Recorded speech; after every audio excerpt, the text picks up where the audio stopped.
France Maghreb 2. Au sommaire de ce grand forum pour ce jeudi 25 octobre, la question du jour. En attendant que Riyad s'explique concernant le meurtre de Jamel Khashoggi, Berlin a décidé de suspendre ses ventes d'armes au Royaume. L'Allemagne réclame que les autres pays européens en fassent de même.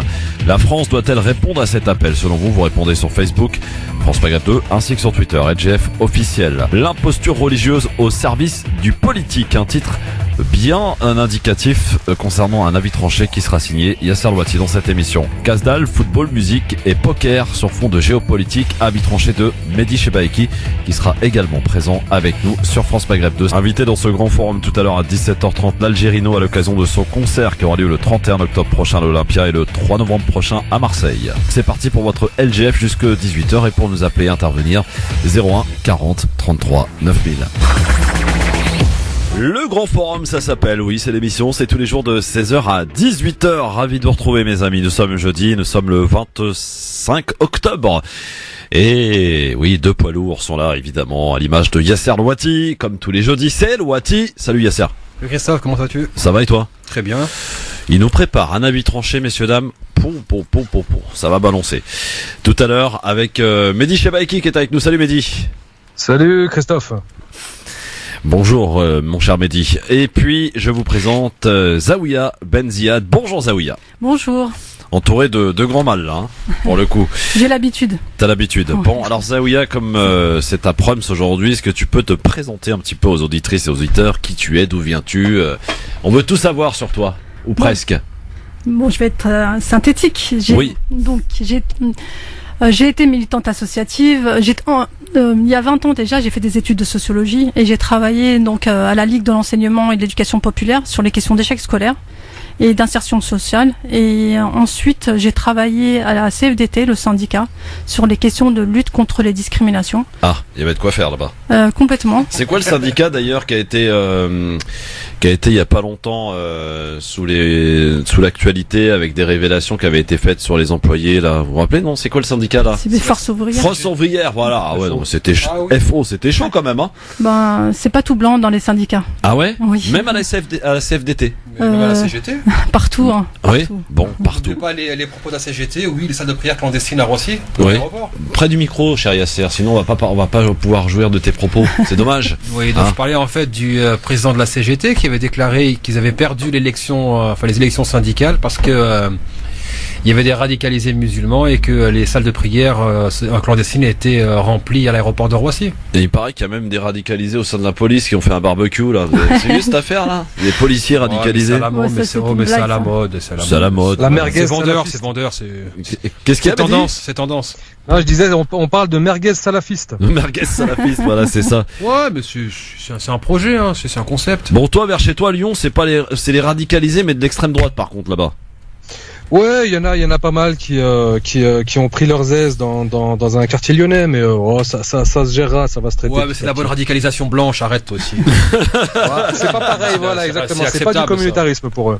Ouais, c'est ça. Bon. Est-ce que je peux terminer? Oui, bien sûr. Impose-toi. Il faut. Juste pour dire que en fait, j'ai pas pu rester à la CFDT quand j'ai porté le foulard. Et donc justement par rapport à ces questions. Ah bah voilà. Elle s'est radicalisée elle aussi. Voilà. Et donc j'ai tout arrêté pour faire des études d'arabe. Et donc là, je suis en master d'arabe et je souhaite faire du journalisme. C'est pour ça que je suis là. D'accord. J'avais une question, s'il te plaît. Oui, Mehdi, question.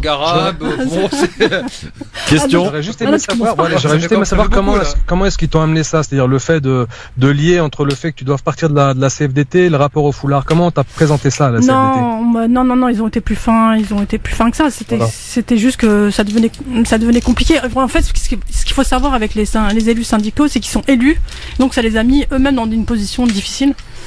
Et donc voilà, ça a été un accord mutuel. Même moi, j'avais envie de changer, donc ça n'a pas été compliqué en fait. D'accord. Bon, tout le monde était content quoi finalement. Exactement. À la fin, que ça se termine, hein. Exactement. Comme une belle histoire d'amour parfois. Bon, histoire d'amour ou pas, je ne sais pas, entre le prince et Khashoggi, ça s'est mal fini en tout cas cette histoire. Et aujourd'hui, on parle d'argent, messieurs dames. Vente d'armes, c'est le sujet à la une. Ces ventes d'armes sont une ignominie. Ce business pue le pétrole, l'argent, les dollars et le sang. Combien de morts faudra-t-il pour arrêter ces horreurs? Ce crime a réellement été douloureux pour les Saoudiens et je pense pour tous les gens à travers le monde. C'est un crime hideux et qui est injustifiable. Nous réclamons que toute la lumière soit faite.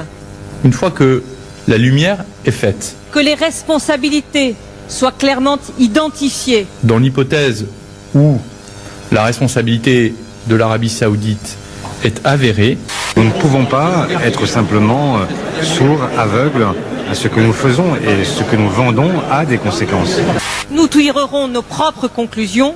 Alors, nous en tirerons les conséquences et nous prendrons des sanctions. Compte tenu de la position de l'Allemagne en Berlin, est-ce que vous estimez que la France doit suspendre ? On va avoir une règle simple. Mon agenda n'est pas dicté par les médias, que ça vous plaise ou non. Et ça n'est pas parce qu'un dirigeant dit quelque chose que je suis censé réagir à chaque fois. Vous avez le droit de vous poser la question. Et donc je ne vous répondrai pas. Si la question est si sensible, c'est que l'Arabie Saoudite est le deuxième acheteur d'armes de la France derrière l'Égypte et avant l'Inde. Près de 1,4 milliard d'euros d'achats l'an passé. Voilà, alors c'est évidemment le sujet à la une, la question, l'Allemagne qui a décidé donc de suspendre sa vente d'armes en direction de l'Arabie Saoudite tant que la situation n'est pas clarifiée. Alors quand même, on va préciser que l'Allemagne, ils sont bien gentils, mais bon, ça représente qu'une petite somme, hein, c'est pas extrêmement considérable, contrairement à la France.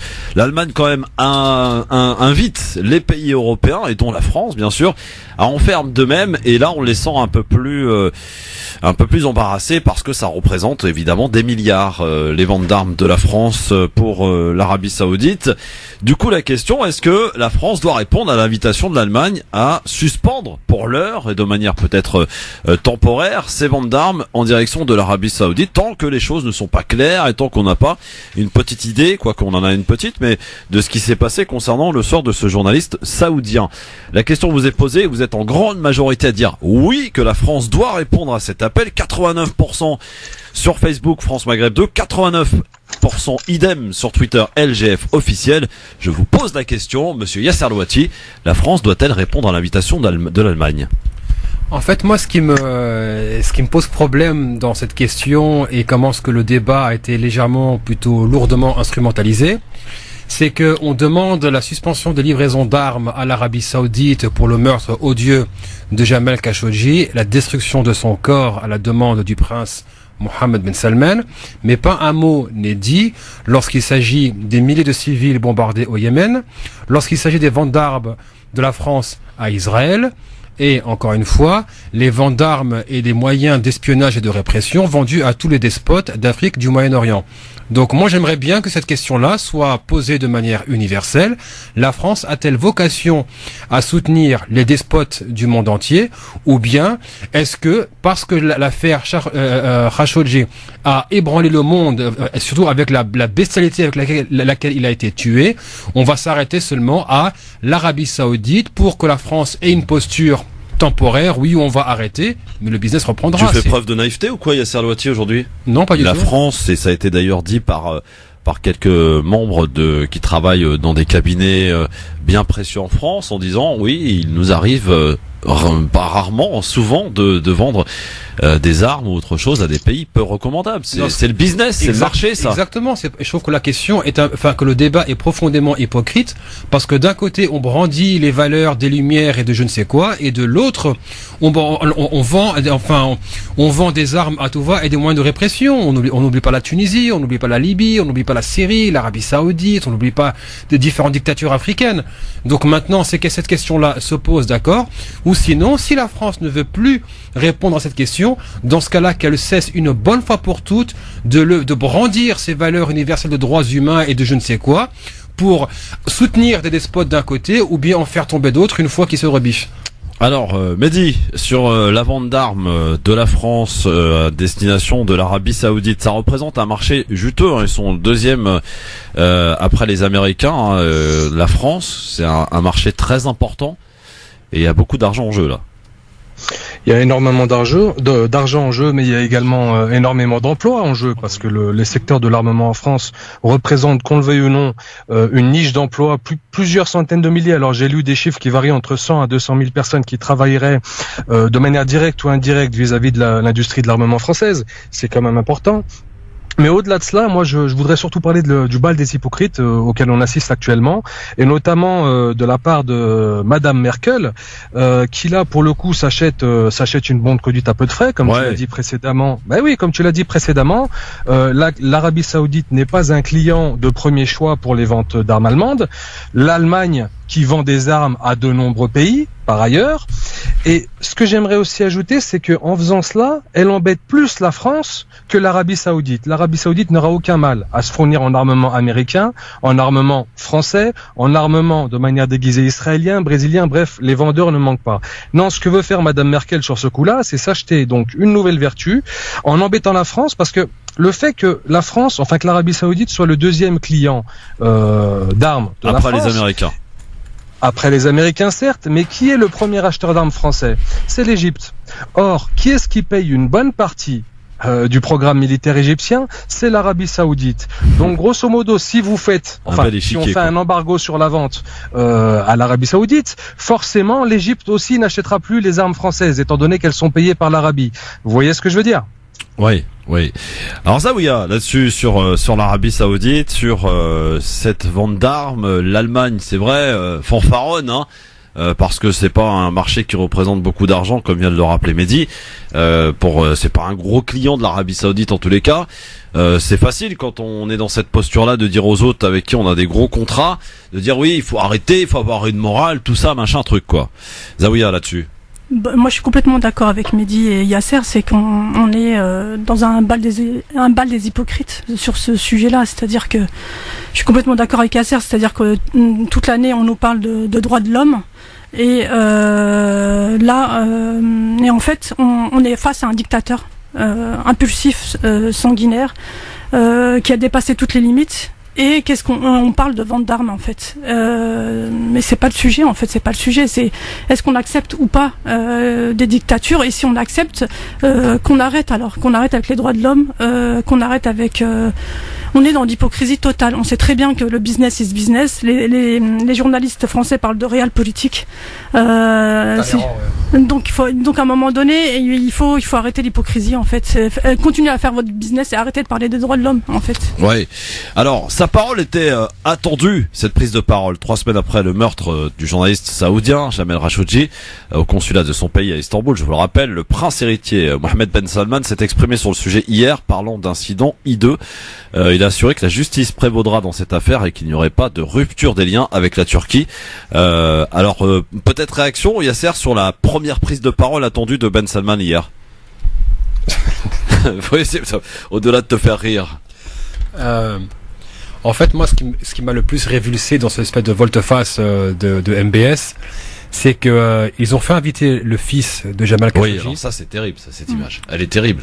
Sincèrement, j'ai vu la photo. Elle est proprement révoltante. On invite le fils de la victime pour que l'assassin présente ses condoléances devant les caméras du royaume à l'intérieur du palais. Il fallait voir les yeux du fils. C'était froid. Hein. Sincèrement, je me dis, mais en fait, c'est pas l'indécence, c'est pas l'immondice, je n'ai pas de qualificatif. Et qu'en plus, ce jeune homme était lui-même interdit de sortir du territoire à la demande du régime saoudien. Donc là, maintenant que Mohammed Ben Salman prenne la parole, c'est parce qu'ils se sont acculés, que la pression est montée. C'est parce que s'il avait voulu prendre la parole, il l'aurait prise le jour même ou le lendemain. Mais parce que maintenant il va falloir faire porter le chapeau à d'autres personnes, qui des agents du renseignement, qui je ne sais quoi, et donc il prend la parole pour s'en désolidariser. On sait très bien qu'un crime comme celui-là, et Erdogan là-dessus avait raison, n'aurait pas pu être commis à l'enceinte même du consulat saoudien sans les ordres directs du prince régnant. C'était pas possible. Pas trop déçu de Erdogan, qui finalement on attendait beaucoup plus que ce qu'on a eu quand même. Non, moi sincèrement, les élus politiques, je ne prends jamais pour content ce qu'ils promettent. Oui. Alors c'est vrai, la photo était choquante. C'est vrai, laquelle tu fais référence, c'est le fils donc de Khashoggi qui a serré la main de MBS, celui qui est probablement, on peut le dire, en toute tranquillité, qui est le commanditaire de cette horrible assassinat qui s'est produit donc en Turquie. Elle t'a choqué toi aussi, Mehdi, la photo? Oh, c'est pas qu'elle est choquante, c'est qu'elle est d'une tristesse, d'une tristesse maximale, voir le fils d'une victime être dans cette situation. Là, on est au-delà de la mort, on est au-delà de la torture, on est dans le déni même du deuil de la famille. Ça va très loin, c'est horrible ce qui se passe actuellement. Mais j'aimerais revenir sur une chose, l'attitude de MBS. Il faut savoir une chose, et je pense que, à mon sens, en tout cas, c'est pour cela que les choses bougent relativement lentement et qu'on hésite à l'accuser directement dans les chancelleries occidentales. C'est est-ce qu'on a intérêt à déstabiliser l'Arabie Saoudite? Quand je dis on, c'est les dirigeants de ce monde. Ont-ils intérêt à ce qu'il y ait un changement à la tête de ce pays? Mais Mehdi, non, je suis pas d'accord avec toi. Non, Mehdi, là-dessus, je suis pas d'accord avec toi. Il sera pas le premier prince qui sera prince régnant qui n'arrivera pas au trône. Donc, en plus, lui, il a fait son forcing au sein même, enfin c'est quasi un coup d'État qu'il a fait à l'intérieur de la famille royale. Donc si lui perd son titre de prince régnant, il sera remplacé par un autre. Je pense pas que son départ le déstabilisera l'Arabie Saoudite. Yasser, penses-tu vraiment qu'en Arabie Saoudite, quelqu'un peut faire un coup d'État sans l'appui des chancelleries occidentales? C'était le cheval gagnant de l'Europe et des États-Unis. Oui, Trump l'avait soutenu et lui a fait, y compris dans les médias français, y compris dans les médias américains. Là, c'est une péripétie qui arrive dans son règne. Est-ce qu'il changera? Je l'espère. Je suis le premier à l'espérer, mais je suis pas certain que les chancelleries occidentales soient prêts à miser sur un autre cheval. Non, mais au-delà des chancelleries occidentales, d'abord pour commencer, c'est que l'Arabie Saoudite est une société profondément tribale et que Mohammed Ben Salman n'a rien respecté. Il a quand même fait enfermer les leaders de quasiment toutes les familles du clan Al Saoud. On connaît l'humiliation qu'il leur a fait subir, enfermé, les a rackettés, je sais pas combien de milliards il a récupéré. Donc il ne s'est fait que des ennemis dans son accession au pouvoir. Donc maintenant il se retrouve tellement acculé que hier ou avant-hier sur Bloomberg, il déclare en fin de compte l'économie qatari se porte bien et il a commencé à encenser l'économie qatari. Donc c'est une personne qui n'est pas un fin stratège. Donc ça a été un bulldozer pour arriver au pouvoir. Le problème, c'est que il va finir par tomber de lui-même, non pas parce que les personnes autour de lui, auraient conspiré contre lui, mais parce qu'il n'aura plus aucun allié. C'est-à-dire, qui est-ce qui peut le soutenir aujourd'hui après ce qu'il a fait subir au prince Walid, au ministre de l'Intérieur, etc. Le fait qu'il ait court-circuité une autre personne qui était nommée pour le trône, et qu'en plus il commette ce crime odieux vis-à-vis de Jamal Khashoggi, qui est encore, je veux dire, Khashoggi n'est pas un outsider. C'est une personne qui vient de l'élite saoudienne. C'est pas un journaliste révolutionnaire communiste sorti de nulle part. Il était connu du royaume. Il était connu dans les maisons arabes. Donc MBS s'est tiré une balle dans le pied, si c'est pas deux. Par contre, moi, je suis d'accord avec Mehdi quand même par rapport à cette question-là, c'est que s'il est là et s'il tient ici ces propos qu'il a tenus en disant que il faut trouver le coupable, c'est que la solution qu'il a trouvée avec les pays occidentaux, c'est qu'on va faire tomber quelqu'un d'autre en fait, et que c'est la stratégie qui est la sienne, et je pense des pays occidentaux, c'est qu'on va faire tomber quelqu'un d'autre à sa place, et que pour pas déstabiliser leurs intérêts et l'Arabie Saoudite, on va quand même le garder. Mais de toute façon, pour commencer, c'est scénario là qui. En fait, c'est que si MBS parle le pouvoir, je doute que le royaume sera déstabilisé. Ça sera un énième prince. On peut imaginer qu'il résiste, effectivement, et qu'il y ait une implosion au sein de la famille Saoud. Non, ça peut arriver, ça aussi. Ça peut arriver aussi. Il faut pas oublier qu'il y a une vingtaine d'années, déjà, les Américains avaient un plan de partition de l'Arabie Saoudite pour séparer les champs de pétrole du reste du royaume. Oui. Et ça, faut pas l'oublier. C'est qu'en fait, depuis des lustres, on tente de séparer l'ensemble du territoire saoudien des champs de pétrole. Donc, oui, si je peux me permettre. Moi, je suis d'accord avec ton analyse, Yasser, complètement. Et puis, toutes les hypothèses, on n'est pas dans le secret des dieux. Ce qui se passe dans les bureaux des services secrets et des chancelleries occidentales, on n'en a aucune idée. Par contre, il y a une chose qui apparaît claire, c'est que un prince régnant en Arabie Saoudite déstabilisé et faible, ça arrange beaucoup de monde. Il est en train de lâcher du lest, au moins dans les paroles sur le Qatar. Il le fait dans les faits et dans les actes avec la Turquie. Il va se retrouver à devoir se justifier pour aller soudoyer son ami américain. Il va encore devoir cracher au bassinet, comme on dit. Oui, et je pense que les Européens vont aussi vouloir venir se servir un peu. Du coup, ça peut servir beaucoup de monde, cette faiblesse actuelle de MBS. Ce qu'on oublie, c'est que ce qu'il a fait, ceux qui l'ont subi lui pardonneront jamais. Oui. Donc les Qataris qui se sont retrouvés sous blocus d'un côté, de l'autre côté ceux de la famille royale sur laquelle, bref, il a fait ce qu'il a voulu faire. Il peut revenir en arrière, mais celui qui le soutient, ça veut dire le dirigeant Mohammed Ben Zayed aux Émirats, lui n'a aucun intérêt à voir MBS reculer, puisque lui, il l'a poussé pour suivre cette accession au trône de manière la plus brutale possible. Donc, moi, sincèrement, qu'il lâche du lest, pour moi, ça sera un signe d'affaiblissement de sa part, qui ne pourra qu'alimenter les ambitions de revanche de tous ceux qu'il a écrasés au passage. Alors, vos appels évidemment pour intervenir et pour nous donner votre avis sur cet appel lancé de l'Allemagne envers la France, enfin les pays européens, évidemment la France dedans. La France, on le disait, on rappelle, un gros contrat, donc deuxième vendeur à l'Arabie Saoudite. Vous nous appelez au 01 40 33 9000. C'est vrai, on nous parle souvent des droits de l'homme, etc. On essaie de donner des leçons de bonne conduite à tout le monde entier. Et finalement, quand on regarde de plus près, la France, elle fait du business, y compris d'ailleurs avec des gens peu recommandables, avec des pays peu recommandables, avec des chancelleries peu recommandables. Voilà un petit peu où on en est. Donc votre avis nous intéresse. 01 40 33 9000. Et puis évidemment, continuez de voter sur Facebook France Maghreb 2, ainsi que sur Twitter LGF officiel. Je crois qu'il y a quelqu'un au téléphone. Allô, bonsoir. Salut Christophe. Bonsoir, prénom et ville d'appel. Rachid Damien. Salut Rachid Damien. Alors, est-ce que la France doit répondre à l'appel allemand? Alors voilà, c'est pour faire court. Ils feront jamais rien parce que je vais t'expliquer pourquoi, Christophe. Il y a un rapport suédois d'une ONG qui a été publié par des Saoudiens et avec l'ONG suédoise. Ils expliquaient que les diplomates français, parce que ce qu'il faut savoir qu'il y a des ventes d'armes, il y a énormément d'intermédiaires. Et les Saoudiens n'ont jamais vu des diplomates aussi véreux. C'est-à-dire, avec des documents officiels, ils ont prouvé que les diplomates français demandaient à chaque fois des dessous de table dans les ventes d'armes. Donc, en ce qui concerne la morale ou tout ce qui va avec, ils en ont complètement rien à foutre. Il y a énormément d'argent en jeu. Donc, les droits de l'homme ou tout ce qui va avec, franchement, ils s'en pètent. Ouais. C'est juste impossible. Il y a trop d'argent. Trop d'argent. Surtout quand c'est les diplomates qui s'en mêlent avec des documents. C'était publié il y a 2 ans ou 3 ans, je sais plus. Et c'était effarant parce qu'il y avait carrément les Saoudiens qui se plaignaient, qui disaient, nous, qu'on fait des affaires avec les Français, à chaque fois, on nous demande des dessous de table parce qu'il y a trop d'intermédiaires. Donc, du coup, pour la vente d'armes, je crois que il va falloir attendre encore. C'est pas pour maintenant. Très bien. Merci Rachid. Merci Rachid. Du côté d'Amiens, la Somme. Vous nous écoutez là-bas, bien entendu, à Amiens, en fréquence FM. Bon, alors évidemment, vous continuez de répondre à cette question. Nous appeler si vous le souhaitez au 01 40 33 9000.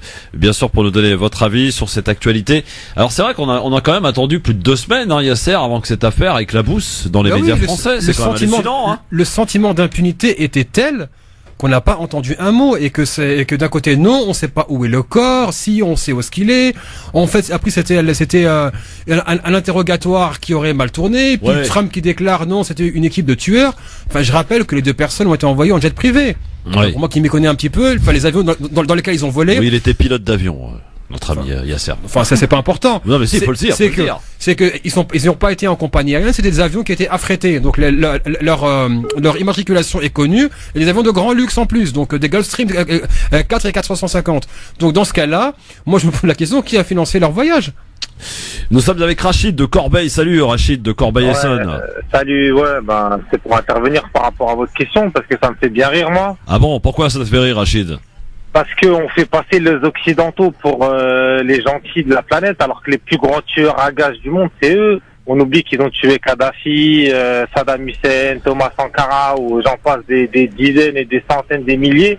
Et ils veulent faire la leçon après aux Saoudiens ou à n'importe qui. Je condamne ce qu'ils ont fait les Saoudiens, mais il faut pas faire passer les Occidentaux qui critiquent pour les gentils de l'histoire, parce que c'est eux qui leur ont appris à faire ça. Et c'est eux qui les forment, c'est eux qui les aident et c'est eux qui les financent. Je sais pas, Yasser là-dessus. D'accord. Sur la réflexion de notre ami Rachid, que t'écoutes pas visiblement. Non, je suis d'accord avec lui parce qu'il va dire que les Occidentaux sont les premiers tueurs à gages, mais excuse-moi, les plus grandes entreprises, les plus grandes armées privées du monde et ceux, par exemple Blackwater, sont pas basés en France. Enfin, pardon, sont pas basés en Tunisie ou en Égypte. Elles sont basées où? Aux États-Unis. C'est la France qui envoie son savoir-faire. Les dictateurs envoient. Tu veux dire que c'est la France et les pays occidentaux qui ont appris à l'Arabie Saoudite de commettre ce genre d'acte? Non.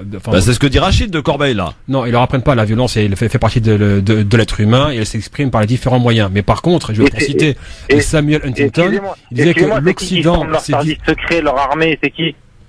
Pardon? C'est qui forme leur service secret, leur armée? C'est qui? C'est les Français, les Américains, les Britanniques, non? Oui, mais je veux dire, ils les forment, mais c'est aussi ces pays-là qui veulent être formés. Ils leur ont pas mis le couteau sur la gorge, non? Bah oui, c'est clair. Bon, en tout cas, Rachid, on a bien compris ta position. Merci de ton appel. Et si je peux rajouter un truc, oui. c'est que les pistolets, ils sont fabriqués pour tuer des gens. C'est pas des pistolets à billes. Alors dire, on fabrique des armes pas pour pas qu'ils tuent des gens. Au final, c'est ce qu'ils disent l'Allemagne. Non, on vend des armes aux gens qui tuent pas avec. Mais faut arrêter les histoires là, parce que un pistolet c'est fait pour tuer. Ça c'est clair.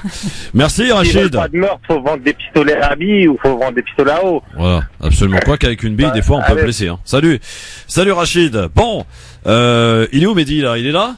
Il est là, Mehdi. Bon, d'accord. Non, j'ai eu peur. Je crois. On t'avait perdu là. Non. C'est quoi cet avis tranché que tu nous réserves là? J'ai vu quoi là? Sandwich, géopolitique, je sais pas. C'est quoi cette histoire là? Ah, c'est un avis tranché. C'est plus un coup de gueule en fait sur nous-mêmes, sur notre inaction et sur nos centres d'intérêt. Très bien. À suivre aussi un avis tranché signé Zaouia sur les Ouïghours. Là aussi, on n'en parle pas en France, dans la presse française des Ouïghours. On en parle évidemment sur France Maghreb 2 avec un premier avis tranché qui était lundi dernier à Nanzawani et aujourd'hui Zaouia donc avec nous, Yasser Louati et Mehdi Chebaïki sur France Maghreb 2 jusque 18h. Yasser, il est en train de nous concocter un truc de fou, un avis tranché. Non, du tout. Ah si, non, arrête, vends-le ton truc un peu, faut teaser un peu dessus. Non, on verra après. Révélation en cascade, hein. Non, tout à l'heure. Non. Quoi, faut balancer au bout d'un moment. C'est France Maghreb 2 ou pas ici? Bien sûr. Ah bon, alors à tout de suite. France Maghreb 2, France Maghreb 2. Ils sont 3 aujourd'hui pour vous accompagner. Zaouia Benziad qui est avec nous, Yasser Louati, Mehdi Chebaïki depuis Lyon, hein, notre Lyonnais.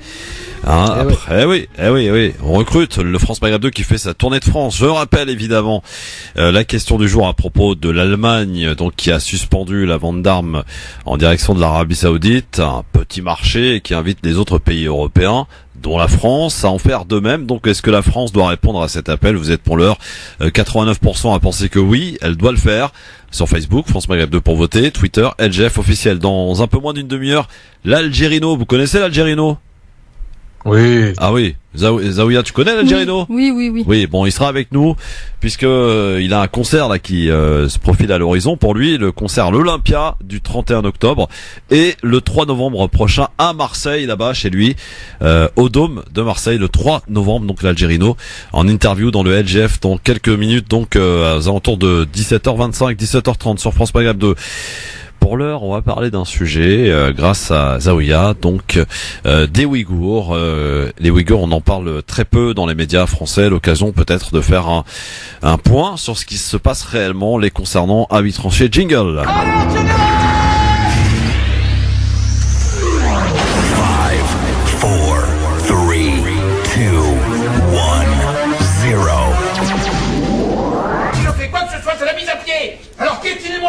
Alors Zaouia, pour ce qui concerne les Ouïghours, tu as fait donc un avis tranché et tu souhaites nous alerter sur les conditions qu'ils vivent aujourd'hui en rapport avec un rappel des faits. Tout à fait. Le titre c'est « Que vaut la vie de millions de Ouïghours ?» Donc courant octobre, plusieurs articles sont sortis dans la presse sur les camps d'enfermement des Ouïghours en Chine. La première fois que je suis tombée sur un article parlant de ce sujet, je n'ai pas voulu y croire. Comment aujourd'hui, en 2018, à l'ère de la mondialisation, où les informations circulent et font le tour du monde en quelques secondes sur les réseaux sociaux, un État pourrait enfermer 1 million de personnes sans être inquiété par la communauté internationale? Eh bien oui, c'est possible, ça se passe aujourd'hui en Chine. En fait, un article particulièrement a retenu mon attention, celui de Sylvie Lasserre, qui a écrit sur le blog du Monde datant du 15 octobre. Sa lecture m'a coupé le souffle. On y trouve tous les détails de l'ampleur du drame. La journaliste dénonce la condamnation à mort du président de l'université du Xinjiang. C'est un géographe de renom. Il est docteur honoris causa de l'école pratique des hautes études. En fait, il a été arrêté en 2017 à l'aéroport de Pékin alors qu'il se rendait à un colloque en Allemagne. Voulez-vous savoir la raison de cette condamnation à mort? Il est accusé de double face, c'est-à-dire d'avoir des positions politiques dissidentes, mais de manière souterraine. alors qu'en réalité, il appartenait au Parti communiste chinois. Il a été condamné parce qu'il était musulman et ouïghour, attaché à sa culture et à sa religion. Et c'est ça le crime. Ça mérite bien la condamnation à mort, n'est-ce pas?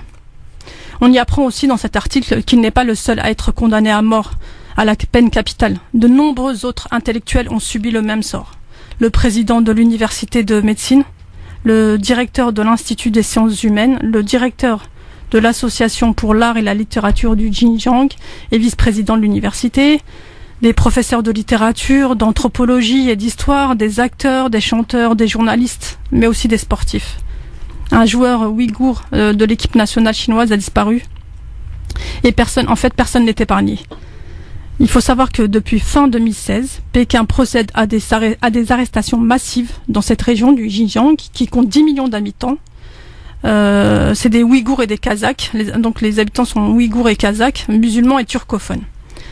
Même les personnes vivant à l'étranger sont arrêtées lorsqu'elles s'y rendent en vacances pour visiter leur famille. Donc 1 million de personnes seraient enfermées dans ces camps de rééducation, soit 10% de la population totale. 10% de la population totale. La seule raison pour laquelle ces Ouïghours et ces Kazakhs sont arrêtés et enfermés est qu'ils sont musulmans. On peut vous arrêter parce que vous portez une barbe trop longue ou un foulard pour les femmes, que vous appelez votre fils Mohammed ou que vous jeûnez le mois de Ramadan. Dans ces camps, ils subissent en fait un endoctrinement politique et on essaie de gommer leur appartenance culturelle et religieuse. Ils apprennent à parler le mandarin, l'hymne national et une partie du livre du président chinois, la pensée du Xi Jinping. En fait, on leur interdit aussi de parler leur langue maternelle. On les oblige parfois à manger du porc et à boire de l'alcool. On oblige les femmes à retirer leur voile. Dans l'un des camps, toutes les femmes ont eu les cheveux coupés. Certains gardes utiliseraient des gants à haute tension pour frapper les détenus. En fait, les conditions de vie elles sont telles que les tentatives de suicide sont nombreuses. En plus de la détention, la Chine a mis en place tout un système de surveillance high-tech avec des écoutes téléphoniques et le contrôle des déplacements. Même les Ouïghours vivant à l'étranger sont traqués par ce gouvernement totalitaire. Ils n'osent plus appeler leur famille pour prendre des nouvelles, car on les force à rentrer en Chine ensuite pour les placer en détention. Cette situation me rappelle une triste époque de notre histoire, celle durant laquelle les Juifs étaient emprisonnés juste parce qu'ils étaient Juifs avant d'être gazés et assassinés. Qu'attend la communauté internationale pour réagir? Qu'on extermine physiquement et massivement les Ouïghours? Réagissez, mesdames et messieurs, nos gouvernants, avant qu'il ne soit trop tard. Mais malheureusement, je n'y crois pas vraiment à une réaction de la communauté internationale. Il faut savoir que la Chine est le premier créancier de la dette américaine. Elle détenait en 2017, en bons du Trésor américain, plus de 1147 milliards de dollars. Je répète, plus de 1147 milliards de dollars. Donc face à ce mastodonte économique, silence assourdissant des pays musulmans sur ce qui se passe en Chine. Certains pays musulmans comme les Émirats arabes unis expulseraient même les Ouïghours en Chine à la demande du gouvernement. 17 personnes auraient été expulsées. Que vaut la vie de ces millions de Ouïghours, petits musulmans sans importance, face aux milliards chinois investis dans l'économie mondiale? Rien malheureusement, quelle triste époque nous vivons. Merci Zawiya, effectivement, quelle triste époque nous vivons, hein, n'est-ce pas Mehdi? Ouais, il n'y a pas de mots, ouais. Le silence, je pense que le silence, il y a un silence tellement assourdissant par rapport aux Ouïghours que c'en est même plus gênant, quoi. Je sais pas, j'ai même pas les mots pour en parler. Yasser, on parlait finalement tout à l'heure de business vis-à-vis de l'Arabie Saoudite, mais là c'est pareil. Pour ce qui est de la Chine, gros business, on ferme les yeux, on dit rien. Oui, bah c'est en fait. En plus, ça concerne des musulmans, donc. Oui, mais voilà, quoi. Moi, je veux dire d'expérience, j'adhère plus à la vision qu'il y aurait une espèce de solidarité musulmane internationale. Non, ça c'est fini, ça. Oui. Je veux dire, il y a le mythe qui est inculqué quand on est enfant, oui, le fraternité, Oumma, je sais pas quoi, et on voit bien que cette théorie, cette espèce de vision du monde naïve, bisounours, ne tient pas le test du temps, ni les faits. Économique. Donc oui, la Chine elle enferme les Ouïghours musulmans dans des camps de concentration. Ils sont expulsés par les Émirats arabes unis comme ils sont expulsés par l'Égypte. Pas un pays musulman ne dit quoi que ce soit, mais encore une fois, les pays soi-disant musulmans ne disent pas un mot à ce sujet-là parce que les populations musulmanes dans ces pays-là soit sont pas informées, soit elles-mêmes s'en fichent. Donc il faut comprendre que le jour où un dirigeant politique craindra son opinion publique et que cette opinion publique pour lui lui faire perdre le pouvoir. Dans ce cas, il prendra des positions un peu plus courageuses. Mais j'en parlerai tout à l'heure aussi dans mon avis tranché, oui. Mais là, tu parles comme si dans ces pays-là, il y avait des démocraties en fait. Voilà. Sauf que ils sont pas démocratiques. Donc, par exemple, si on prend des pays comme l'Algérie où tout est magouillé, même les élections sont magouillées, où l'opinion c'est le cas aussi en France, tu sais. Hein. Oui, aussi, mais là-bas, c'est une autre ampleur, je pense, et que l'opinion publique n'a pas à voir en fait. Tu veux nous fâcher avec les Algériens, toi, c'est ça. Attends, c'est le pays que je connais le mieux. Je suis pas encore allé en Algérie, laisse-moi tranquille, hein. Attention. Mais il faut que tu viennes en Algérie, ça. Par contre, oui, je viens, mais je vais y venir sans avoir de problème, tu vois. Hein? Non, mais il n'y a pas que l'Algérie, tous les pays. Non, mais dans ce cas-là, veut dire. C'est pas des pays démocratiques. Donc, quand tu parles des opinions publiques, elles ont aucun moyen de faire pression. Mais ça, je te l'accorde. Mais bon, il suffit que le prix du pain augmente et on verra ce que penseront les opinions publiques. Maintenant, concernant ceux qui se définissent comme musulmans et comme appartenant à une plus grande communauté de foi, combien ont manifesté ou manifesteront si un dirigeant chinois vient en France? Combien seront prêts à se présenter ou faire un sit-in devant l'ambassade chinoise en France, comme il y a eu des sit-ins pendant l'apartheid en Afrique du Sud. Et encore une fois, c'est qu'il y a un sentiment d'impunité développé par les dirigeants politiques, aussi bien chinois que saoudiens que ailleurs, parce que les opinions publiques sont généralement apathiques. Et donc le jour où ça touchera leur porte-monnaie, peut-être qu'ils se mobiliseront. Mais encore une fois, il faut cesser de brandir la question des... T'es pas d'accord? Fais-le savoir si t'es pas d'accord, Zaouia. Non, mais je l'ai dit, c'est-à-dire que je peux pas je trouve que excuse-moi Yasser, je trouve que c'est un peu caricatural de dire que les gens se mobilisent que quand ça touche à leur porte-monnaie. C'est ce que je te disais par rapport aux pays du Maghreb. Je parle ici en France. Hein. Ah d'accord, parce que les gens, il n'y a pas de démocratie. Non, j'ai parlé en France. J'ai parlé en France. Excuse-moi, mais alors pour connaître un petit peu l'Algérie, si je peux me permettre, personne n'empêchera les Algériens de défiler pour les Ouïghours ou pour les Rohingyas. Il y a déjà eu des défilés pour les Palestiniens. Simplement aujourd'hui, il y a un c'est la société mondiale qui promeut un individualisme forcené, et ça se retrouve également dans les pays dits musulmans. Bah oui, là, évidemment. je suis d'accord avec toi, même en France. Non, mais encore un truc encore plus simple. Combien de mosquées en parlent? Ah oui, alors ça c'est un vrai sujet, ça. Combien de mosquées en parlent? C'est vrai pour sensibiliser. Il y a l'imam Boussena qui a fait une vidéo qui circule dans les réseaux sociaux. Écoute-toi parler, t'as dit l'imam, il y en a combien? Donc il y en a un. Ouais. Ah voilà, tu vois, ça répond, voilà. Ouais, mais quand même, ça répond à la question. Il y en a Nordina Oussat aussi qui a fait des textes là-dessus. Il y a qui, pardon? Nordina Oussat aussi qui a fait, j'ai vu passer des textes de lui là-dessus. C'est vrai qu'il y a un silence assourdissant, mais il y a quand même des gens conscients et qui en parlent. Eh ben on en parle. Hossein qui est avec nous, il nous appelle de Dijon, l'ami Hossein. Salut. Bonjour Christophe, salut. Comment va tout le monde à France Maghreb 2? Tout le monde va très bien, Hossein. 102.6 ta fréquence pour nous écouter là-bas. Si je dis pas de... Non, 105.1 pardon. 105.1 absolument. Je vous appelle parce que ça coupe des fois. Ah bon? Alors, oui, ça coupe vraiment, on vous reçoit. Avant c'était bien, et maintenant dès qu'on bouge de Dijon 15 km, 20 km, ça fait et ça coupe votre parole, on n'entend plus rien. Ben voilà, ça y est, on nous je crois. On nous censure. La censure. Ah, t'as la censure. On n'aurait pas dû parler de l'Algérie. Voilà, c'est ça. Voilà, je vais parler seulement de problème des musulmans de Chine et des musulmans de monde. Oui. Si on veut dire. Est-ce que vous pensez pas, Christophe, que les dirigeants musulmans, appauvrissent moralement leur peuple? Ils donnent pas de valeur à l'islam chez eux. Comment veux-tu que les autres pays donnent de la valeur à l'islam ici? C'est pas une question d'islam, c'est une question de droits humains. Elle veut dire une minorité persécutée, on la défend que ça musulmane ou pas. Elle veut dire, rassurez-moi, si demain une minorité est persécutée dans un pays musulman parce qu'elle n'est pas musulmane, rassurez-moi, il y en a quand même qui vont manifester, osez dire non quand même, non? Non, mais vous n'avez pas compris ce que je voulais dire. Ça veut dire, il faut que nos dirigeants... Oui, Hossein, on t'écoute. Ah, on l'a perdu visiblement. Il est sorti de Dijon. Il est sorti, ouais, à mon avis, ça y est, il est sorti de Dijon, donc c'est pas bon. Hossein, merci beaucoup en tout cas pour votre appel. Bon, c'est vrai que les dirigeants des pays musulmans appauvrissent le peuple et on essaie de faire en sorte qu'ils ne s'expriment pas, etc., etc. Ça, voilà, on l'observe. Pourquoi renvoyer la balle aux pays musulmans? Ici en France même, France Maghreb, on est à Paris, on est dans le 11e, je veux dire, on est quand même en plein cœur de Paris. on peut quand même s'attendre à un minimum de mobilisation pour eux. Je veux dire, encore une fois, combien de manifestations ont eu lieu en soutien aux Ouïghours, combien ont appelé pour interpeller la Chine, combien se sont, par exemple, je sais pas, mis en travers du convoi officiel chinois quand il vient ici à Paris. Dire, on a eu des beaux sit-ins qui ont été organisés dans les années 80 contre l'apartheid en Afrique du Sud. Pourquoi est-ce qu'on ne fait pas pour les Ouïghours? Veut dire, c'est facile de dire oui, les pays musulmans, mais on est en France. Moi, franchement, je me sens pas tributaire de ce que ferait un dirigeant d'un pays musulman. Bon, je partage aussi.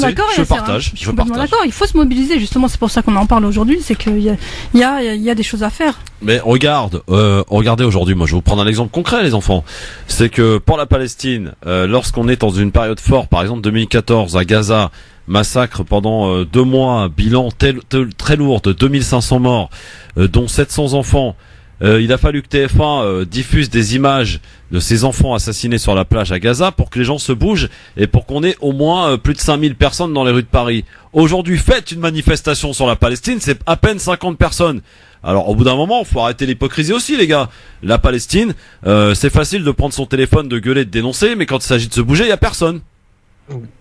Parce je sais pas, moi. Une fois de plus, on est dans l'émotion, dans la réaction.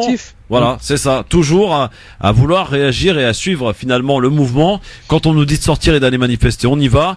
Y a pas de condamnation. Après, Christophe, c'est un peu logique aussi. C'est-à-dire que les gens, ils manifestent quand il y a des choses graves qui se passent. Et après, par contre, par rapport aux pays musulmans, moi je suis désolée. Normalement, même de manière hypocrite, comme le font très bien les pays occidentaux, ils peuvent réagir et faire semblant, même si ça les intéresse pas, la situation du en fait, mais ça je te l'accorde. Moi je parle en fait parce que là, si on renvoie la balle à des pays étrangers, non. Après ça n'excuse pas. Ça n'excuse pas les musulmans en France. C'est pas antagoniste en fait. C'est pas antagoniste, c'est-à-dire que nous on a une responsabilité en tant que citoyens français, et puis les pays musulmans ont aussi une responsabilité parce que c'est des musulmans qu'on enferme. Ils n'ont même pas une responsabilité vis-à-vis de leur population. Non, mais on est bien d'accord. C'est ça qui pose problème. Le souci, c'est donc que maintenant, pour des personnes ici qui quand même ont une large latitude pour se mobiliser. Mais ils le font pas, Yasser. Tu vois bien. Bah, c'est ce que je dis. Tu vois bien. Moi, je te prie l'exemple concret de la Palestine. Mon cher Yasser. Ouais. Non, mais pourquoi alors? Moi, si je peux me permettre, je sais pas quoi faire. Oui, mais dis. Si je peux me permettre, voilà. Pourquoi est-ce qu'on est encore à parler de pays musulmans? Je veux dire, cette expression, elle ne veut absolument rien dire. Il n'existe sur Terre aujourd'hui aucun pays musulman. Il existe des pays qui sont peuplés de musulmans. Mais il n'existe pas de pays musulmans. Les pays suscités, enfin les pays qu'on décrit comme des pays musulmans, sont guidés par les intérêts de leur nation, du concept national, ou les intérêts d'une petite caste qui dirige le pays. Mais en aucun cas, aucun de ces pays qu'on appelle pays musulmans n'est guidé par l'intérêt de l'islam, grosso modo, disons-le. Donc tu remets en question, excuse-moi Mehdi, le concept même de l'islam, religion d'État dans bien des pays. Ah, pour moi, ça n'existe pas. C'est du pipeau. La religion d'État, ça n'existe dans aucun pays musulman. Bon, très bien. Eh ben voilà, c'est dit en tout cas les gars. Merci. Bah justement, tiens Mehdi, puisque tu as la parole, tu vas la garder dans ton avis tranché qui s'appelle Casdal, football, musique et poker sur fond de géopolitique. J'ai hâte de savoir de quoi il en ressort. Jingle.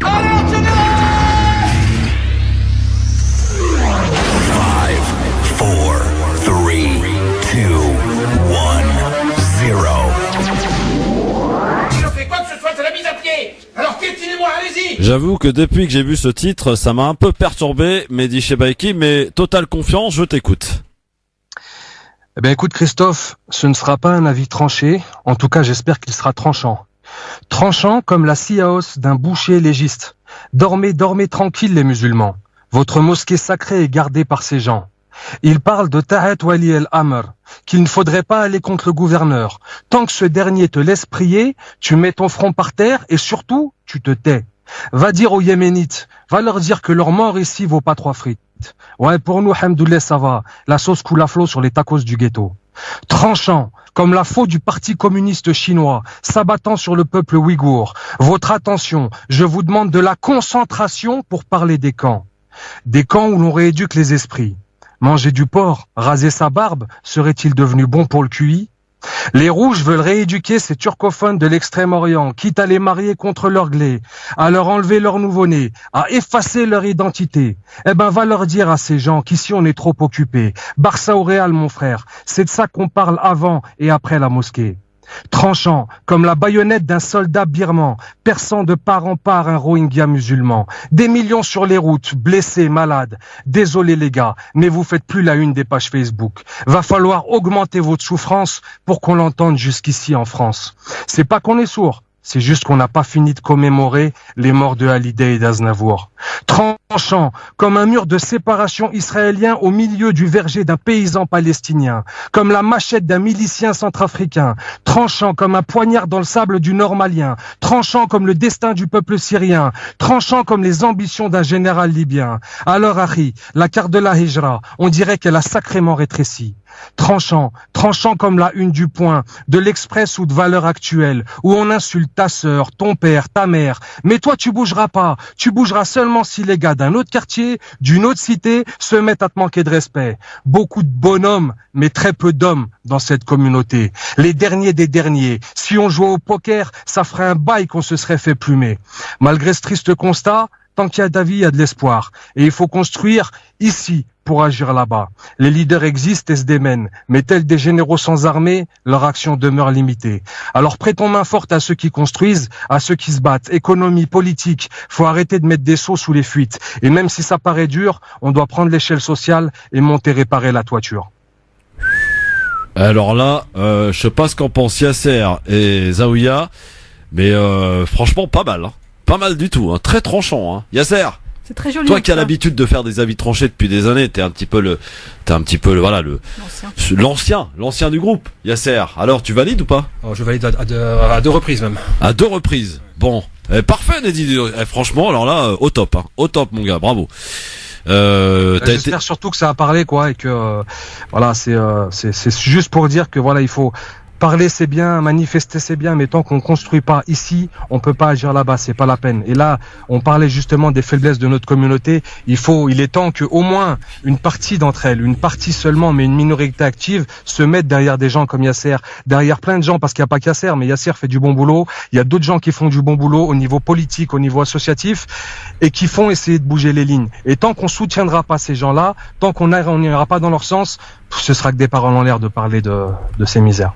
Bah, ça fait plaisir en tout cas, voilà, d'entendre des paroles comme celle-ci, et je suppose que ça parle également à notre ami Yasser qui est sur le terrain effectivement au niveau de cette émission, mais sur le terrain militant depuis bien nombreuses années.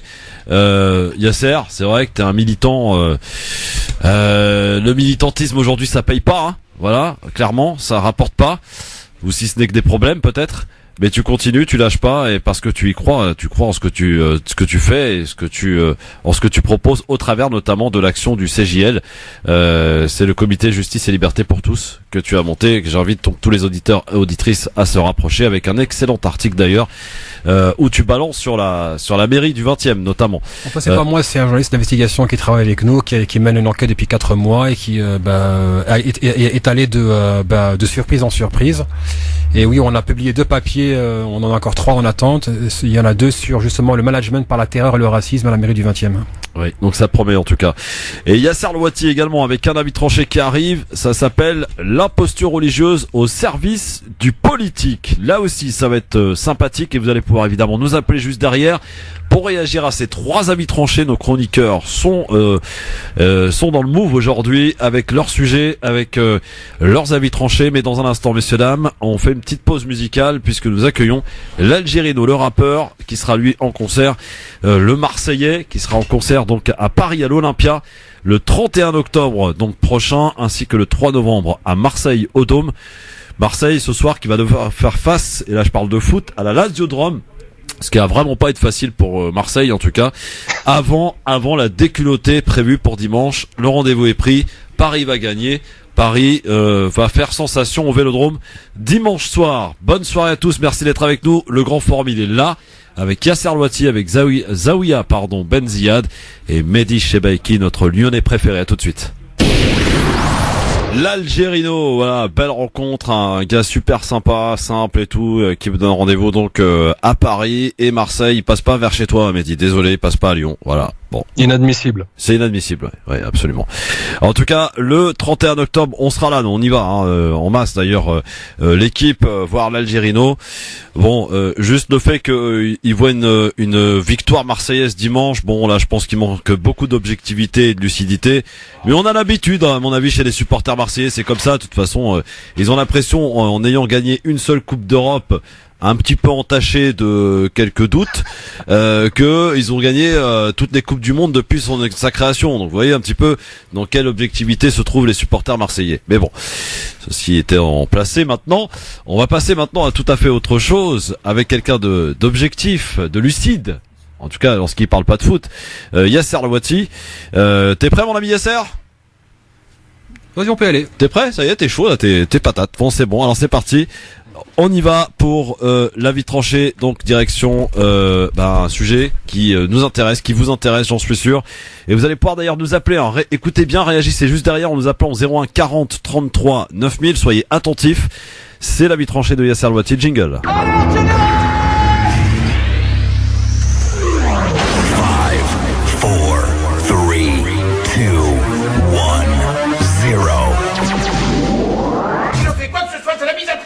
Alors piétinez-moi, allez-y. Et le titre de cet avis tranché, cher Yasser, c'est le religieux au service du politique.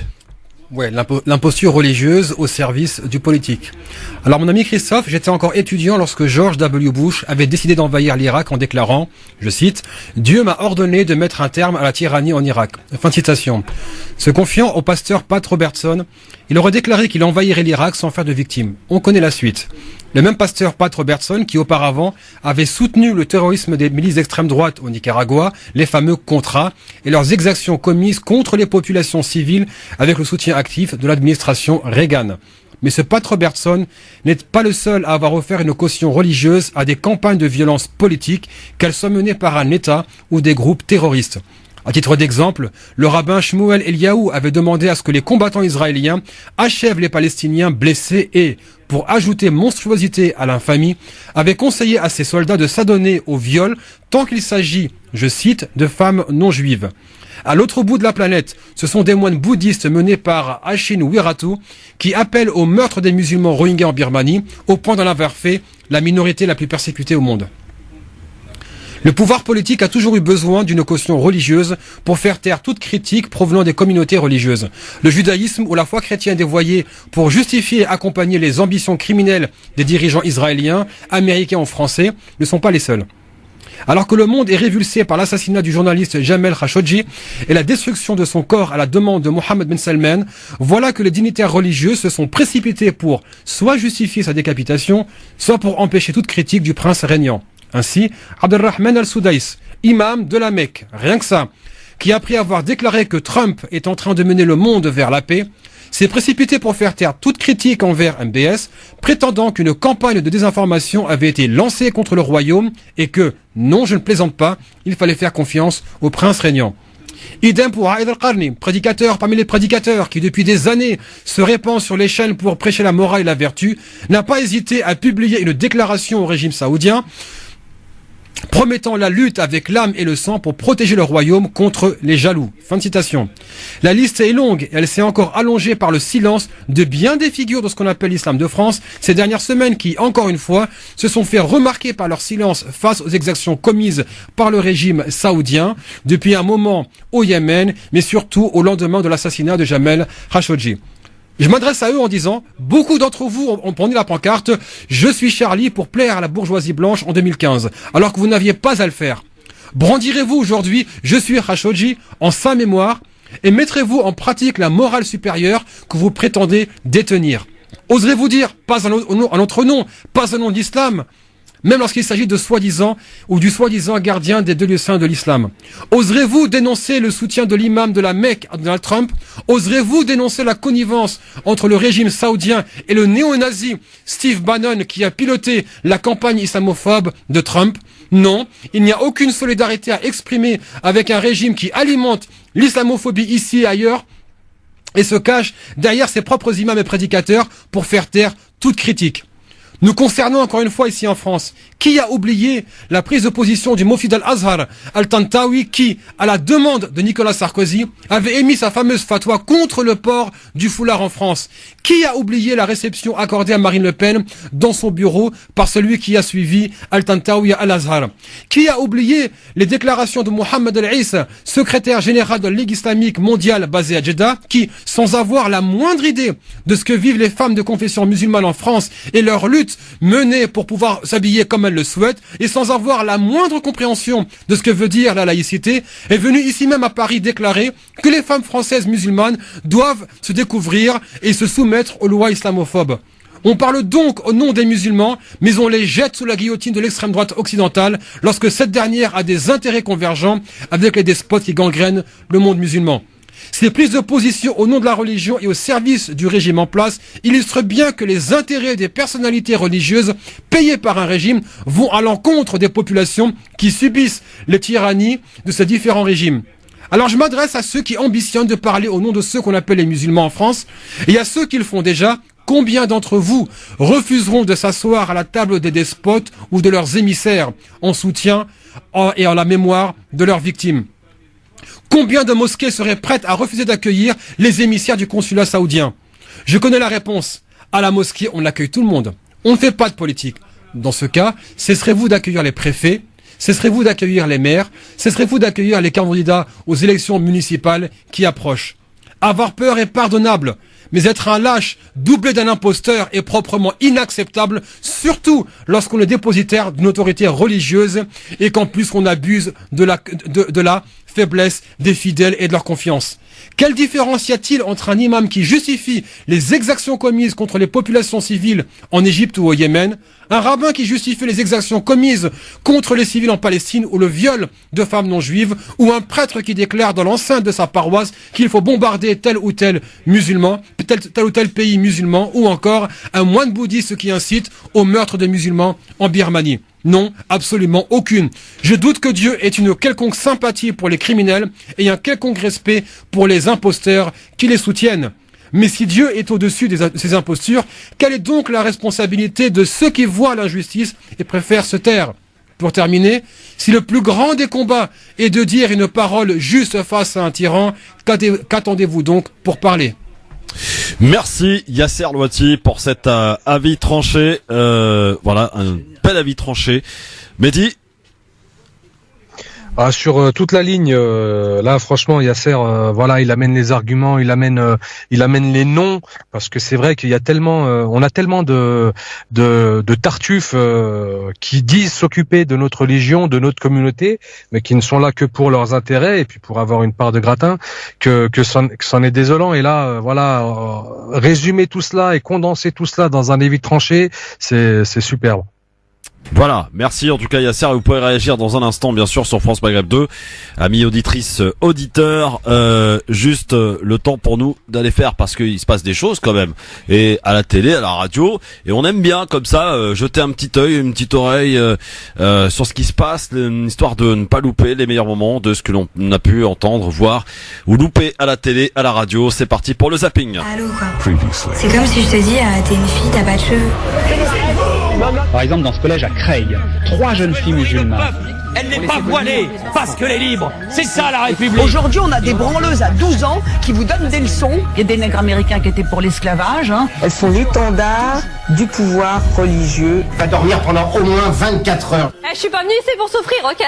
Alors, les meilleurs moments évidemment, vous allez pouvoir réagir donc à l'avis tranché de Yasser ou encore celui de Zawiya et de Mehdi. Bel avis tranché, d'ailleurs Mehdi tout à l'heure, au 01 40 33 9000 dans un Libertad qui vous sera réservé dans un instant. Pour l'heure, le zapping invité de l'émission C'est à vous sur France 5. Éric Dupond-Moretti, l'avocat, indique avoir porté plainte contre Éric Zemmour. Pourquoi? Il s'en explique. Il y a des émissions, celle-là en l'occurrence, où il y a 70 personnes. Et ça constitue le public au sens de la loi. Il n'y a aucune ambiguïté là-dessus. Donc la plainte est recevable. Absatoussi a pris la responsabilité de rendre publiques des images qui n'auraient pas dû être diffusées. Est-ce qu'elle est pour autant coupable de vol d'images, comme on a pu lui reprocher? Mais pas du tout, je redis que c'était public. Il y a 70 personnes, il y a les techniciens, les maquilleurs, il y a tout le monde a assisté à ces propos misérables. Éric Zemmour va vraisemblablement être mis en examen. Si la plainte est jugée recevable, peut-il être condamné selon vous? Écoutez, j'ai déposé une plainte. D'accord? Laissez à la justice le temps de faire son œuvre. Je voudrais vous dire une seule chose. J'ai eu la curiosité d'aller regarder le nom des militaires français, le nom et les prénoms bien sûr des militaires français qui étaient morts pour la France. Et il y a des prénoms qui, selon M. Zemmour, sont des insultes à la France. Voilà pour Dupond-Moretti, donc qui annonce porter plainte, évidemment concernant les propos tenus contre Absatoussi, donc dans l'émission Les Tariens du dimanche. Si l'un d'entre vous a une petite réaction, oui, non. C'est très bien qu'il porte plainte, justement, parce que c'est des propos qui sont totalement honteux, et il est trop souvent invité dans les médias, justement, Monsieur Zemmour. Si on pouvait le boycotter, ça serait sympa. Le problème qui se pose avec les plaintes, c'est qu'il va encore se poser en victime. D'accord, et que justement, il va se poser en martyr de la liberté d'expression, quand on sait que sa liberté d'expression est un privilège blanc. Ça veut dire, tant qu'on parle des musulmans, de la manière dont il fait, il pourra jouer la victime. Maintenant, rien ne fera taire Éric Zemmour. D'une, pour commencer, je suis contre la censure, peu importe qui s'exprime. Par contre, il va falloir, encore une fois, seul un levier politique pourra imposer un avis opposé à celui de Zemmour, parce qu'on sait très bien qu'il a un boulevard quand il intervient aussi bien chez Thierry Ardisson que sur BFM. Et là, c'est une mobilisation politique qui obligera les programmateurs des grandes chaînes pour inviter un avis contradictoire. Et sans cette mobilisation, je suis désolé, il aura un boulevard. Et en plus, je sais qu'il a dit au journaliste du Washington Post ici à Paris, James, dont j'ai oublié le prénom, qui lui dit si il fait une déclaration en disant si je suis poursuivi par les musulmans, vont me payer le repas, quoi. Donc il le fait en connaissance de cause, il sait ce qu'il fait. Alors, autre avocat à s'être exprimé dans les médias, c'était ce matin Thierry Herzog, l'avocat de Nicolas Sarkozy, qui après avoir été après avoir su que Nicolas Sarkozy allait être renvoyé vers un tribunal correctionnel, il saisira la Cour de cassation. C'est ce qu'il a annoncé ce matin dans les médias. La Chambre de l'instruction a rejeté la question prioritaire de constitutionnalité en disant que celle-ci serait évoquée en même temps qu'un éventuel recours contre l'arrêt. 5 mois de délibéré pour confirmer purement et simplement cette ordonnance. Naturellement, c'est une étape. Je vais lire l'arrêt, puisque nous espérions tous ici qu'après la prolongation de ce délibéré, nous pourrions au moins avoir connaissance de l'arrêt, ne serait-ce que pour pouvoir savoir quels sont les motifs que la Cour a retenus. C'est donc une étape, et une fois pris connaissance de l'arrêt, bien sûr, je saisirai la Cour de cassation pour qu'elle dise le droit. Il saisira la Cour de cassation pour qu'elle dise le droit. C'est des paroles prononcées de l'avocat de Nicolas Sarkozy, Thierry Herzog. Sarkozy donc renvoyé vers un tribunal correctionnel à propos de la campagne électorale, évidemment. Petite réaction, Mehdi? Déjà, de quelle affaire parle-t-il? Parce que les affaires Sarkozy, il y en a au moins 3. Il y a les comptes de campagne. Des comptes de campagne, il y a Pygmalion, il y a les écoutes, il y en a plein, Oui, absolument. Il y a le financement libyen, voilà. Donc, on est un peu perdu dans tout ça. Par contre, ce qui est certain, c'est que Maître Herzog, il plaide aussi pour sa gamelle, parce que il semble impliqué. Allez, on va pas faire de diffamation. Non, fais gaffe. Voilà. Non, mais il semblerait que, en tout cas, l'accusation dirait que il aurait joué un rôle dans une tentative d'entremise entre Sarkozy et un haut magistrat, Monsieur Gibert Azibert. Il y aurait eu des propositions de poste à Monaco en échange d'informations sur une affaire d'ailleurs dans laquelle Sarkozy a reçu un non-lieu. Donc c'est bizarre d'aller jusque là. Je pense que ces gens tutoient les juges à force de les rencontrer. Oui, c'est ça, oui. Il y a même Nicolas Sarkozy qui avait changé de prénom dans une des affaires, Paul Bismuth. Oui. Vous vous rappelez? Bismuth, voilà, ouais. Exactement. C'est le nom de la ligne d'ailleurs. Monsieur Sarkozy peut ouvrir des lignes téléphoniques c'est à un autre nom. C'est étonnant. Ça. Bon, on n'a plus le temps pour la suite du zapping, mais dans un instant, Libertad, et je vous invite à réagir sur ce que vous avez entendu aujourd'hui. Il y a quand même pas mal de sujets d'évoquer grâce à Yasser Lamouti, grâce à Zawiya. Louati, arrêtez avec Laouti. Wati là. Quoi, j'ai pas dit la Wati, j'ai dit le Wati. Non, Yasser le Wati. Wati, j'ai dit le Wati. Non, Yasser le Wati. Ça fait quand même pas mal d'années que je te connais, je vais pas écorcher ton nom, Yasser. Mais moi, c'est Benziane. Benziane. Donc, Zaouia et Mehdi Chebaiki qui sont avec nous. Venir les engueuler, c'est maintenant que ça se passe, à tout de suite.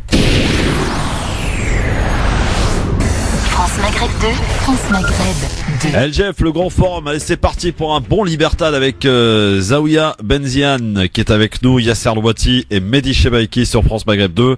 Libertad 01 40 33 9000. Vous avez des choses à dire, vous avez écouté l'émission, des choses à nous faire remarquer, une réflexion à apporter, bien n'hésitez pas à le faire. 01 40 33 9000. Allô, bonsoir. Bonsoir, prénom et ville d'appel. Nabil de Paris. Salut Nabil de Paris, qu'est-ce qui se passe Nabil? Bon, les gars, je voulais déjà vous remercier pour la qualité de votre émission. Et remercier votre engagement pour toutes les causes qui nous concernent. Bah c'est gentil Nabil, merci beaucoup. Et puis je voulais vous apporter une information. Apparemment, NBS, c'est lui qui a demandé les doigts de Thomas Khashoggi. C'est pour ça qu'on lui a coupé les doigts apparemment. Alors moi j'ai entendu qu'il avait demandé la tête, mais bon. Bref, quoi qu'il en soit. C'est horrible. Ouais, c'est horrible, absolument. Merci Nabil. Ciao, ciao. Il y a eu beaucoup d'informations d'ailleurs sur cette histoire concernant, et même de la presse turque, je crois, qui a révélé qu'on avait retrouvé des restes du corps de Khashoggi dans le jardin du consulat saoudien à Istanbul. Dans le puits, oui. Voilà, c'est ça, dans le puits. 01 40 33 9000 qui est là, bonsoir. Oui, Daoud, Roi et même maison. Salut Daoud, comment ça va? Ça va et vous, comment allez-vous? Notre turc préféré Daoud, on t'écoute. Ouais, salam alaikum, bonjour à tous. Salut. Alaikum salam. Tout d'abord, je vous félicite pour vos avis tranchés de haut niveau. Surtout celui de Mehdi qui pointe le doigt sur une vérité paradoxale des quartiers et des musulmans en général, qui parlent de foot, chicha, tacos, beurette malheureusement, au lieu de s'impliquer véritablement pour des combats vitaux. Deuxièmement, je m'indigne sur la population chinoise de France et les blâme pour ce silence assourdissant sur les Ouïghours. Honte à vous. Puis enfin, si tu me permets Christophe, j'aimerais ici, jeudi 25 octobre 2018, saluer le petit-fils du cheikh Al-Banna, c'est-à-dire Tariq Ramadan. Courage à lui, libérez Tariq. Bon, merci mon ami, ciao ciao. Merci. C'est Ciao. ton avis, Merci. c'est Libertad. 01 40 33 9000. Évidemment, tiens, puisqu'il me tend la perche, l'ami Daoud, le changement de stratégie de la défense de Tariq Ramadan vous a étonné, Mehdi? Je pense que. Où il reconnaît, je rappelle, il a reconnu des relations consenties avec Anda Yari et avec Christelle. Mais pourquoi il l'a pas fait plus tôt? Ça va peut-être éviter de faire de la prison. Est-ce qu'il n'y a pas une volonté de sauver la morale dans cette histoire? Moi, je me pose la question, je vous la pose. Je vois que vous êtes assez timide sur le sujet. Voilà. Ne le soyons pas. Osons. Enfin, si je peux me permettre, sur l'affaire Ramadan en règle générale, indépendamment du fond de l'affaire et comment dire, de la culpabilité ou non de la personne, parce que il y a quand même des accusations qui ont été portées et faut respecter la parole des prétendues victimes. Si elles l'ont été, si elles n'ont pas été victimes, j'espère par contre de derrière il y aura des actions menées. Mais enfin là n'est pas la question. Ce que je veux dire, c'est qu'on s'est retrouvé surtout dans une polarisation des choses et on a fait de Tariq Ramadan le pilier de la communauté musulmane, en tout cas le pilier intellectuel et médiatique. Et le problème, c'est que lorsque l'on se repose sur un seul pilier, il suffit d'attaquer ce pilier pour que tout s'écroule et que derrière ce soit le chaos. Donc les fondations étaient pas bonnes, c'est ce que tu es en train de nous dire, quoi. Mais complètement, Tariq Ramadan, alors moi je ne suis ni pour ni contre, bien au contraire. Mais ce que je veux dire, c'est que c'était la seule personne sur laquelle beaucoup de gens en France fondaient leurs espoirs et le prenaient pour plus que ce qu'il n'était, c'est-à-dire un homme, comme tout le monde. Et d'ailleurs, ça me rappelle un peu ce qu'a dit Yasser Louati dans son avis tranché. C'est justement toute cette religiosité qu'on monte un peu en mayonnaise et qui en fait n'est que la religion des hommes et vécue et vue par les hommes. Donc il faut pas déifier les gens, faut pas en faire trop pour ou contre eux. Yasser, pas de commentaire? No comment. No comment. Zaouia? Moi, je suis complètement d'accord avec Mehdi. En fait, c'est qu'on a mis beaucoup d'espoir sur Tariq Ramadan et là, beaucoup de gens sont déçus. Et donc maintenant, c'est vrai que c'était un intellectuel qui avait une parole et que ça manque dans la communauté, en fait. Allô, bonsoir, qui est là? Allô? Une fois, deux fois, hop, on passe à l'autre ligne. 01 40 33 9000, t'as envie de t'exprimer, prends ton téléphone, c'est maintenant. Allô, bonsoir. Salut, Youssef Drancy. Salut Youssef de Drancy, qu'est-ce qu'il y a? Les Parisiens, ils ont eu chaud hier, ils ont failli se faire sortir s'ils perdaient 2-1. Non, mais on n'a pas perdu, je te le remarque. On a fait match nul, hein, au cas où tu l'aurais pas remarqué, Youssef. Hein. Ouais. La fin de l'élimination premier tour, Il était où le match déjà? Il était au Parc des Princes. Ça sent l'élimination. Attends, il reste 3 matchs, hein, Youssef. Calme-toi. Il reste 3 matchs. Il faudra gagner un match, hein, ça va être compliqué. Oui, d'accord. Bon, et ce soir, t'es pour Marseille ou pour la Lazio? Marseille, quand même. Tu sais que. Chaud comme Marseille. Dimanche, hein. Oui, dimanche, oui, c'est dimanche, votre fessée. Ils vont prendre cher au parc. Ah, ils vont. Non, c'est pas au parc, c'est à Marseille. C'est au Vélodrome. Je pense qu'ils vont prendre cher. Hein. Ah oui, ça, là, je suis d'accord avec toi. Pour une fois, t'es lucide. Merci, Youssef. Ciao, ciao. 01 40 33 9000. Et moi, je comprends rien, là. Il faut penser aux femmes. Mais tu sais qu'il y a de plus en plus de femmes qui aiment le foot. Ah, oui. Dans l'équipe, là, les Lyonnaises qui gagnent. Les Lyonnaises qui gagnent, oui. Effectivement, non, elles sont bien, les Lyonnaises, elles gagnent, oui. Il y a notre avocate Besma Maghrebi, qui est une supportrice inconditionnelle, aveuglée de Marseille. Un truc de fou. Allô, bonsoir, qui est là? Oui, bonsoir. Bonsoir, prénom et ville d'appel. Ali de Palaiso. Salut Ali de Palaiso, on t'écoute, Ali. Oui, seulement pour féliciter cette émission.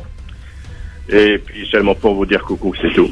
Eh ben, c'est super gentil, merci Ali. Merci à toi. Merci, à bientôt. Ciao, ciao, à bientôt. 01 40 33 9000, une petite dernière pour la route. Ce serait bien d'avoir une femme, là.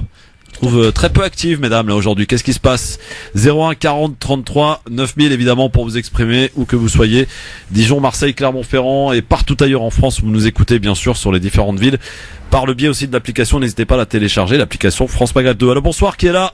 Saléha, bonjour. Saléha, bonjour Saléha, vous nous appelez d'où? De Paris, tout simplement. Très bien, Saléha, qu'est-ce qui se passe?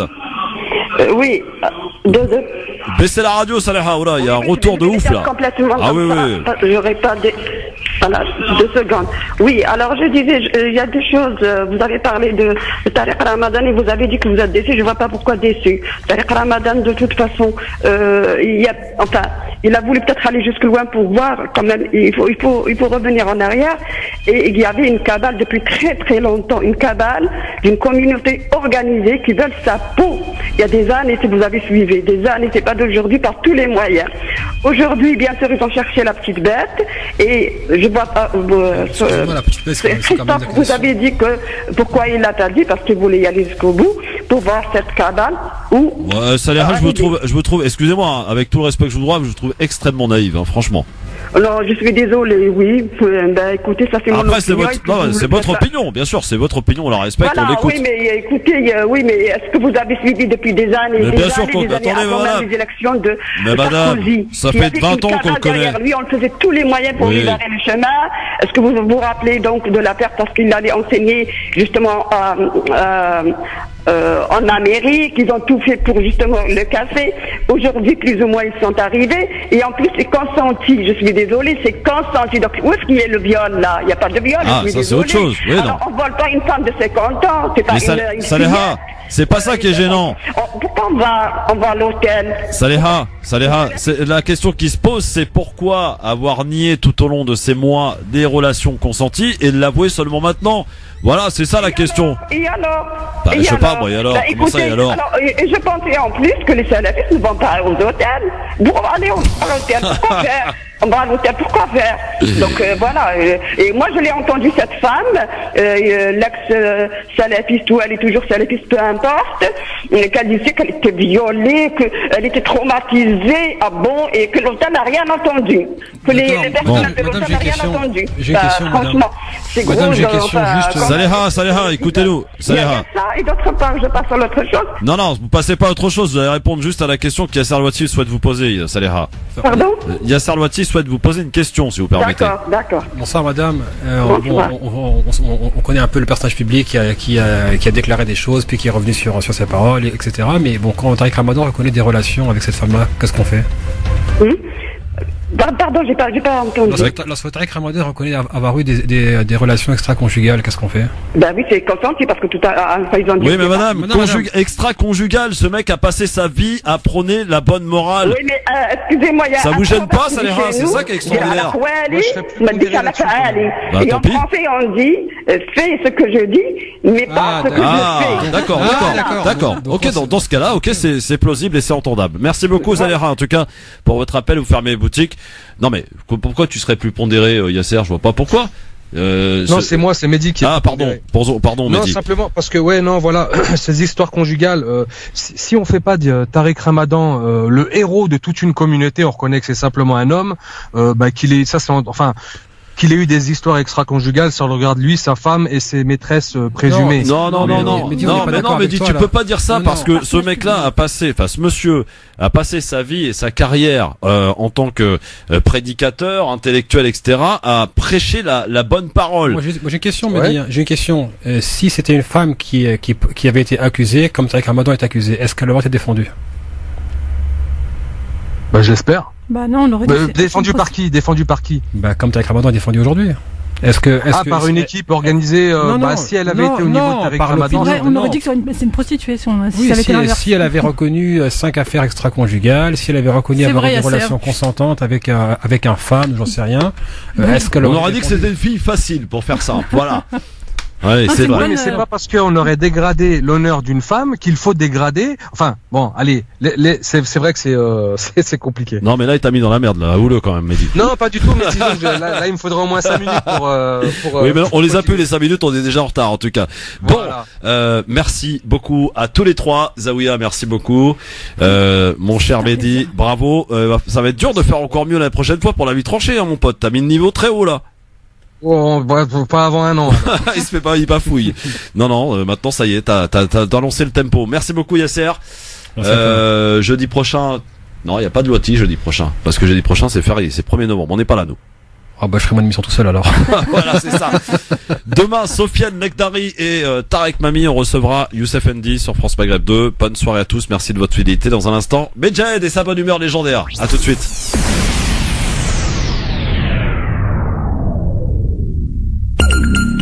Merci d'écouter France Maghreb 2, l'heure du rappel de l'actualité de ce jeudi soir avec Marine Garel pour le Flash. Bonsoir Marine. Bonsoir à tous. Le Conseil d'État annule le décret sur la fermeture de la centrale nucléaire de Fessenheim.